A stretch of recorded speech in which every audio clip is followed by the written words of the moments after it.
Good evening from ক্ষুদিরামে একটা side দেখালাম, আর একটা সাইডে আমাদের যে কাজ চলছে তারও কিছু ভিডিও আপডেট নিয়ে আসছি যে কীভাবে কাজটা হচ্ছে না দেখা যাক।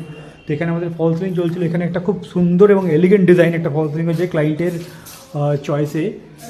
এটা খুব কার্ভ সিলিংয়ের ওপর রয়েছে, এটা হচ্ছে লিভিং কাম ডাইনিং এরিয়া আছে, তো সেটাকে আমরা পার্টিশন করে ডাইনিংটাকে আমরা এখানে নিয়ে আসবো এবং কিচেনটাকে পুরো আলাদা করে দেওয়া হয়েছে। কিচেনটা আর সিলিং এখানে পুরো রয়েছে, কিচেনের ফুল টাইলস দেওয়া রয়েছে। এখানটা ট্যান্ডাম বক্স আমরা ফিটিং করে দিয়েছি 3টে, প্লাস এখানে বাদবাকি স্টোরেজ আসছে, আপার স্টোরেজগুলো এখান থেকে চলে আসবে। এবং এই হল রুমের মধ্যে এখানটায় আসবে হচ্ছে ফোল্ডিং ডাইনিং টেবিল, আর এদিকে আসবে হচ্ছে সোফা। এখানে একটা ছোটো পার্টিশন আমরা তৈরি করব এবং এই জানলার অপোজিট থেকে এই জায়গাটায় আসবে হচ্ছে টিভি ইউনিট, আর এখানে আসবে একটা বেসিন ইউনিট। উপরে একটা সুন্দর সার্কেল সিলিং দেওয়া রয়েছে। এই রুমটার মধ্যেও সিলিংটা রেডি হয়ে গেছে।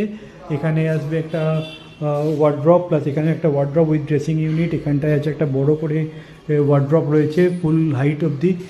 আর পাশের রুমটাতে আমরা যে কাজটা চলছে সেখানে একটা ওয়ার্ড্রপ আসছে, সোফা কাম বেড আসছে, ঠাকুর সিংহাসন আসছে, একটা স্টাডি ইউনিট প্লাস একটা ওয়ার্ড্রপ। এখানে ডোর হাইট ওয়ার্ড্রপ দেওয়া হবে, কারণ কি এখানে যে সিলিংটা রয়েছে সেই সিলিংটার ডিজাইনটা কেটে যাবে বলে এই ওয়ার্ড্রপের হাইটটা আমরা ডোর হাইট অবধি রাখবো। আর বাকি রয়েছে এই ব্যালকানিটা, খুব সুন্দর একটা ব্যালকানি, বাইরের সুন্দর ভিউজ দেখতে পাচ্ছ তোমরা। তো এটা হচ্ছে আরেকটা সাইডের আপডেট আমাদের কাছে।